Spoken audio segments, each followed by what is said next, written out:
Olá, queridos alunos, Eduardo Gaffa, English Coaching na área de novo e hoje para falar sobre estas palavras aqui. Você consegue usá-las com correção? Extremely, quite, very, fairly, to, enough, pretty, that, and so. Mas afinal, o que elas têm em comum?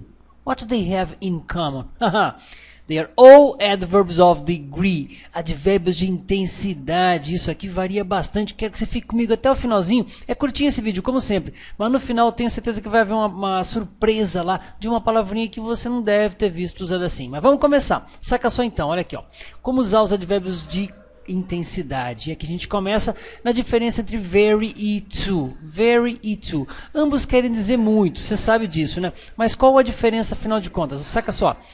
Quando eu digo assim, ó, he speaks very fast, isso é um fato, ele fala muito rápido. E olha aqui, ó, eu estou usando as corzinhas que eu usei lá no meu workshop. Aliás, se você não assistiu o workshop, sugiro que assista. As aulas lá são um pouco maiores, tá, do que o normal. É 20 minutos a maior de todas, tá? Mas tem muito conteúdo interessante e é lá que eu introduzo essa questão das corzinhas para falar aqui de um advérbio e de um adjetivo. Então os advérbios vão estar em lilás e os adjetivos nessa cor dourada, nessa cor amarela, para você identificar a posição do tal do advérbio, certo? Então voltando, aqui eu digo que ele fala inglês muito rápido, he speaks very fast, em inglês, he speaks very fast, e isso é um fato. Mas quando eu uso aqui, saca só, tá vendo?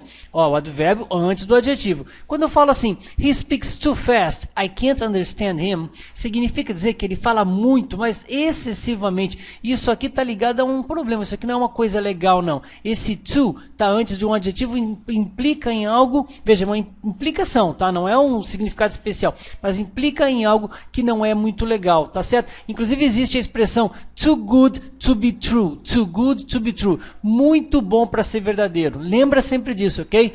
Too good to be true, ok? Vamos passar adiante então? Tá aqui a diferença entre very e to. Agora vamos para a próxima. Olha aqui, ó. Agora, extremely, very e so, eles são sinônimos. Como é que eu vou usá-los? De maneira semelhante. Quando eu falo the water was extremely, very or so cold, significa dizer que a água estava muito fria. Novamente os advérbios em lilás e o adjetivo aqui em amarelinho para você identificar que eles vêm antes do adjetivo para enfatizá-lo, ou ainda, como eu prefiro entender, os advérbios existem para enfatizar os verbos, eles são os parceiros dos verbos. Daí, se você não viu também o primeiro vídeo dessa série, volta lá para assistir quando eu falo do only, que eu mostro a movimentação dos advérbios, um complemento interessante. E aqui tem um detalhe, ó, quando eu falo assim, ó, olha o very, aqui a gente está acostumado a ver o very assim, né? O mais comum de todos é o very. Mas quando eu digo uma frase assim, ó, that's the very dress I've always wanted, por exemplo, esse é o vestido que eu sempre quis, esse very aqui, ele não é nada de muito, ele também tem como adjetivo, você pode ver porque ele está em amarelinho, ele também tem o significado de verdadeiro, tá bom? E às vezes isso aparece e pode surgir na sua frente, tá bom? Vamos para o próximo. Olha aqui agora, ó, o enough. Como é que eu posso usá-lo, tá? Quando eu falo assim, ó, is the tea hot enough for you? Eu estou perguntando se o chá está suficientemente quente para a pessoa. Observou o movimento aqui, ó, que o enough, enquanto advérbio, ele vai vir depois do adjetivo, para dar a noção de que ele está o necessário quente, o necessário grande, o necessário, ou o adjetivo aqui da forma necessária. Porém, você pode ver o enough também colocado desta maneira. They don't have enough money, por exemplo. Aqui ele está funcionando como adjetivo, como determinante, ou como, enfim, pensa como um adjetivo, tudo bem? Está vindo antes de um substantivo, é melhor assim. Para você então perceber que aqui ele está falando que esse enough aqui quer dizer que é tanto quanto, as many or as much, quanto necessário. Tanto quanto necessário. Por essa razão, eles não têm tanto dinheiro quanto necessário. Tudo certo? Então observa a diferença do enough sendo usado como advérbio e aqui como adjetivo. Isso vai acontecer e às vezes pode confundir a gente. Quando advérbio, depois do adjetivo. Quando adjetivo, antes do substantivo. Como sempre isso aconteceu. Tá bom? Vamos mais um pouquinho? Saca agora, ó. As palavras pretty, rather and quite. Eu sei que você conhece pretty como belo, rather como ao invés e tal, mas aqui eu vou colocá-las de maneira como advérbios de intensidade, que é o que a gente está falando. Por essa razão, nesse exemplo aqui eu falo, my apartment is quite big. Novamente, o advérbio antes do adjetivo para enfatizá-lo, né? Para dar um grau para ele aqui, tá? Para dar uma intensidade para ele. E aqui, pretty e fairly, assim como quite, são todos sinônimos para dar uma noção de que até certo grau, não é demais, tá? Então, o apartamento não é muito. Eles aqui não valem tanto quanto very ou quanto so. Então, eles estão um grauzinho um pouquinho menor, tá? Nesse caso aqui, de que very ou so, certo? Porém, nesse exemplo aqui de baixo, eu posso dizer da seguinte forma, ó, it's quite a small house. Observe que quando eu vou colocar o substantivo na frase, eu vou colocar então um artiguinho para dizer que é uma casa, né? E olha onde é que vai surgir aqui, ó. O advérbio vem antes do artiguinho, que depois o adjetivo e é então o substantivo. It's quite a small house, tá bom?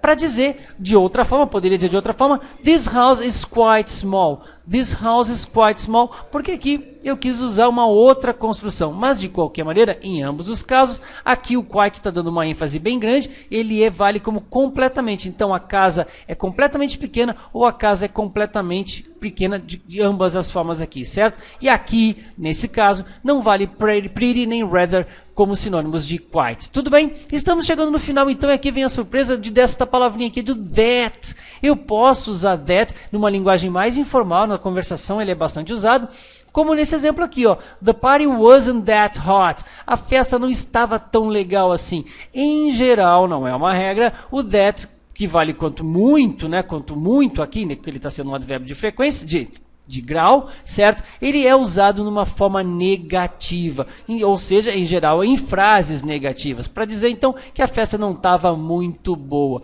Tudo certo para você? Bom, agora vem aquela história. E essa aula aqui? Essa aula para você foi muito boa? Very good, pretty good or not that good? Você coloca aí, fala para mim, pode dizer o que você quiser, eu nunca vou ficar chateado, eu vou ficar feliz de ter você do outro lado. E aquilo, as usual, thanks for your audience, alright? Se você está no canal, curta o canal, dá o seu like, faz o seu compartilhamento, coloque nos favoritos, assina o canal. Se está no Facebook também, curte o post, curte o vídeo, curta a página para muito mais. E eu fico aqui do outro lado esperando você para o próximo vídeo, então, dessa pequena série sobre adverbs. Thank you so much for your audience. See you next time. Bye bye.